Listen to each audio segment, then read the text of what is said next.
रावण, कुंभकर्ण और इंद्र का महासंग्राम।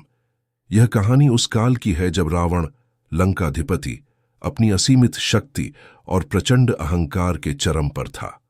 भगवान शिव का परम भक्त होने के बावजूद उसके भीतर का मद इतना बढ़ गया था कि वह स्वयं को त्रिलोक का स्वामी मानने लगा था।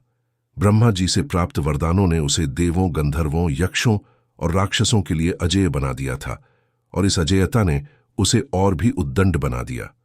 रावण ने न केवल पृथ्वीलोक पर आतंक मचा रखा था, बल्कि उसने स्वर्गलोक पर भी अपनी काली छाया डालनी शुरू कर दी थी। वह देवताओं को तुच्छ समझता था और उन्हें अपमानित करने का कोई अवसर नहीं छोड़ता था। उसने स्वर्ग के कई क्षेत्रों पर अधिकार कर लिया था, देवताओं के यज्ञों और अनुष्ठानों में बाधाएं डालता था और अर्षियों मुनियों को भी अपनी शक्तियों से भयभीत करता था। स्वर्ग की अप्सराओं और गंधर्वों का अपहरण करना उसके लिए सामान्य बात हो गई थी। इंद्रदेव, देवताओं के राजा, इस स्थिति से अत्यंत चिंतित थे। उनके स्वर्णिम सिंहासन पर भी रावण के बढ़ते प्रभाव की छाया पड़ रही थी। उन्होंने देखा कि यदि रावण के इस अहंकार को नहीं रोका गया तो ब्रह्मांड में धर्म का संतुलन बिगड़ जाएगा और अराजकता फैल जाएगी। स्वयं स्वर्गलोक भी उसके अधीन हो जाएगा। देवताओं के सम्मान और ब्रह्मांड की व्यवस्था को बनाए रखने के लिए रावण को दंडित करना अनिवार्य हो गया था। इंद्र ने अपनी सभा बुलाई, जिसमें देवगुरु बृहस्पति, अग्निदेव, वायुदेव, वरुणदेव, यमराज और युद्ध के देवता कार्तिकेय जैसे प्रमुख देवता उपस्थित थे। गहरी चिंता में डूबे इंद्र ने कहा, रावण ने अपनी सभी मर्यादाएं लांघ दी हैं। उसका अत्याचार असहनीय हो गया है। उसने देवलोक की शांति भंग कर दी है और हमारे सम्मान को ठेस पहुंचाई है। अब हमारे पास युद्ध के अतिरिक्त कोई विकल्प नहीं बचा है। हमें अपनी पूरी शक्ति से उसे रोकना होगा और धर्म की रक्षा करनी होगी। देवताओं ने इंद्र की बात का समर्थन किया।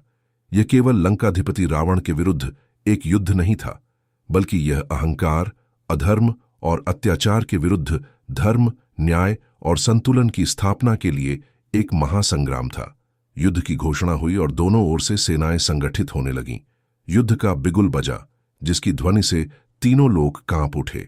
लंका की विशालकाय सेना, जिसमें भयानक राक्षस, मायावी योद्धा और अजेय दानव शामिल थे, युद्ध भूमि में उतरी। रावण स्वयं अपने रथ पर आरूढ़ था, जिसकी पताका पर उसके 10 सिरों का प्रतीक अंकित था। उसकी आंखों में विजय की अदम्य ललक थी। दूसरी ओर इंद्र के नेतृत्व में देवताओं की सेना थी। उनके रथ स्वर्णिम और दिव्य थे। उनके अस्त्र शस्त्र दैवीय प्रकाश से जगमगा रहे थे। इंद्र अपने वज्र के साथ, कार्तिकेय अपने शक्ति भाले के साथ और अन्य देवता अपने विशिष्ट अस्त्रों के साथ तैयार थे।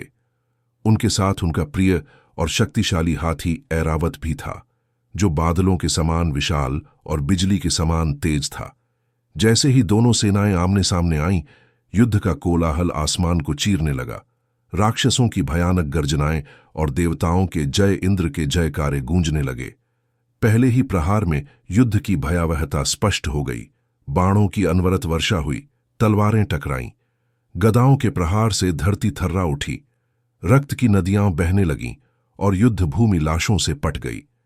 रावण ने अपनी मायावी शक्तियों का प्रयोग किया। वह एक साथ कई रूप धारण कर लेता, जिससे देवताओं को भ्रम होता। उसके प्रहार इतने सटीक और शक्तिशाली थे कि बड़े बड़े देवता भी उनसे बचने के लिए संघर्ष कर रहे थे। उसने अपने पाशुपतास्त्र और ब्रह्मशिर अस्त्र जैसे दिव्य अस्त्रों का भी प्रयोग किया, जिससे देवताओं की सेना में हाहाकार मच गया। कई प्रमुख देवता घायल हुए और देवताओं का मनोबल धीरे धीरे गिरने लगा। जब रावण ने देखा कि युद्ध अभी भी लंबा खींच रहा है और देवताओं की शक्ति पूरी तरह से नहीं टूटी है, तो उसने अपने सबसे शक्तिशाली और अंतिम अस्त्र को जगाने का निर्णय लिया, कुंभकर्ण। यह एक ऐसा निर्णय था जो युद्ध का पासा पलट सकता था। कुंभकर्ण को जगाना कोई आसान काम नहीं था। उसे जगाने के लिए ढोल नगाड़ों की प्रचंड ध्वनि, हाथियों के चिंघाड़ने और हजारों राक्षसों के चिल्लाने की आवश्यकता थी। 6 महीने की गहरी नींद में वह अपने विशालकाय शरीर को फैलाए पड़ा था। अंततः अथक प्रयासों के बाद कुंभकर्ण ने अपनी आंखें खोलीं। उसकी आंखें लाल थीं और उसके शरीर में 6 महीने की भूख और क्रोध की प्रचंड ज्वाला धधक रही थी। जैसे ही वह जागा, उसने अपनी भयानक भूख के कारण आसपास के सब कुछ खाना शुरू कर दिया। उसे समझाया गया कि युद्ध चल रहा है और उसे रावण के पक्ष में लड़ना है। उसकी भूख को कुछ हद तक शांत करने के लिए पहाड़ों के समान भोजन और मदिरा के कुंड उसके सामने रखे गए। जब कुंभकर्ण युद्ध भूमि में पहुंचा तो उसका आगमन किसी प्रलय से कम नहीं था। उसका विशालकाय शरीर इतना बड़ा था कि वह युद्ध भूमि के एक बड़े हिस्से को ढक लेता था।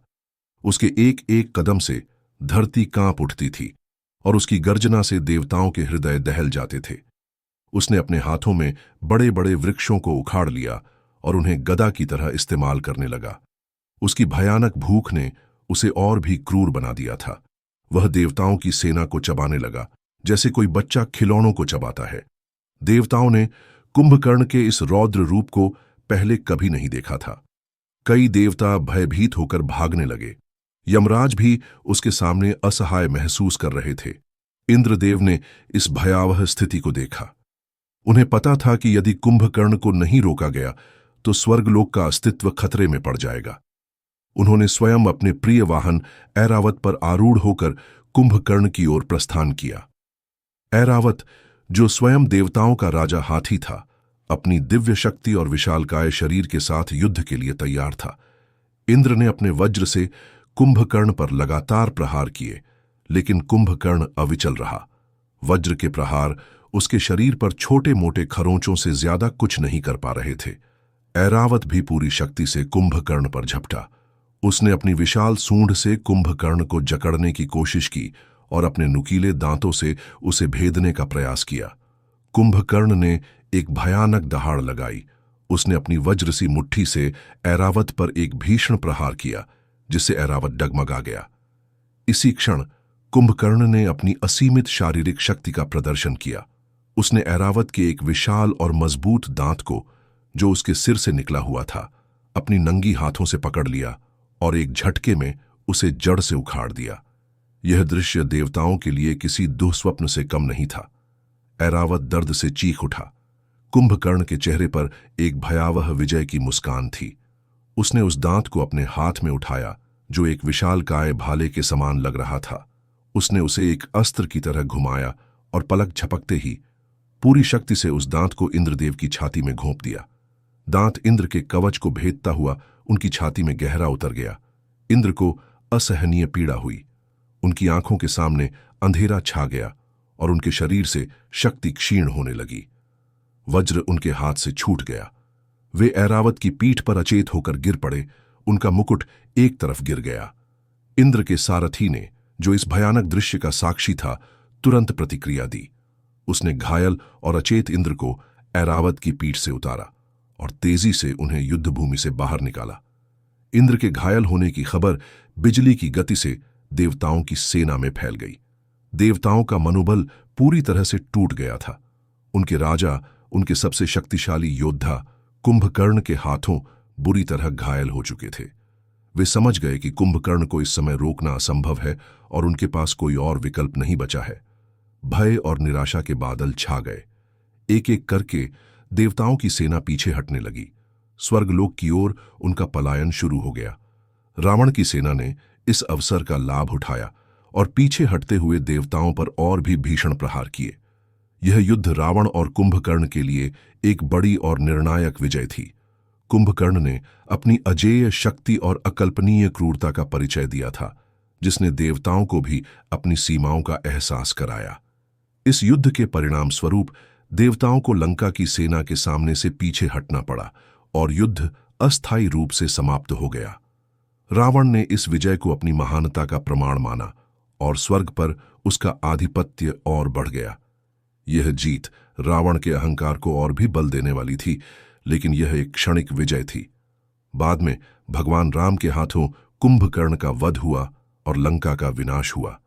लेकिन इस विशेष युद्ध में कुंभकर्ण ने एक ऐसे योद्धा के रूप में अपनी अमिट छाप छोड़ी, जिसकी शक्ति देवताओं को भी झुका सकती थी। यह कहानी न केवल शक्ति के प्रदर्शन की है, बल्कि अहंकार के परिणामों की भी है, जो अंततः धर्म की विजय के साथ समाप्त हुए।